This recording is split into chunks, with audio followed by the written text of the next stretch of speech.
लड़कर भूमि को तो सुरक्षित रखा जा सकता है, लेकिन उसकी पहचान, उसकी परंपरा, उसकी संस्कृति को सुरक्षित नहीं रखा जा सकता। संस्कृति की रक्षा भी तो राजधर्म ही है। उसके बिना ये राज्य, उसकी भूखंड और उसकी सीमा का अर्थ ही क्या रह जाता है? महाराज, केसरी वंश के राजा पुरंदर ने एक छोटा सा सूर्य मंदिर बनवाया था। आपके पूर्वज भी वही पूजा अर्चना करते आए हैं। कोणार्क के उसी सूर्य मंदिर में आपकी माता ने भी पुत्र प्राप्ति के लिए उपासना की और आपका जन्म हुआ।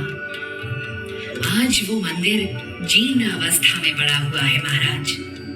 आपकी माता ने वहां भव्य मंदिर बनवाने की कामना की थी।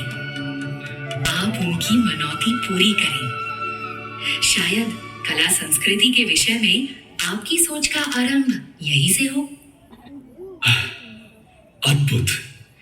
इससे सुंदर और क्या हो सकता है देवी? शीघ्र ही निर्माण कार्य शुरू करना है।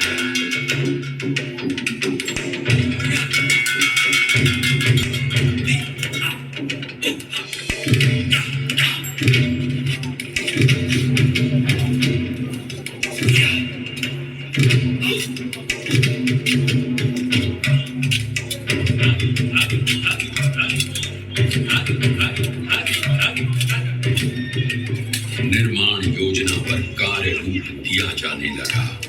मंत्रियों और शिल्पियों के साथ सलाह मशवरा शुरू हो गया। ओडिशा के वास्तुकार मंदिर निर्माण में सिद्ध थे।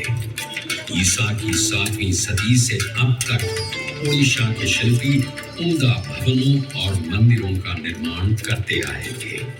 ओडिशा के अलग अलग प्रांतों से कारीगर बुलाए जाने लगे। मंत्री शिवेई सामंतरा महापात्रा को योजना का कार्यभार सौंप दिया गया। उधर सीमा पर फिर से युद्ध छिड़ गया था। सुल्तान इल्तुतमिश ने इख्तियारुद्दीन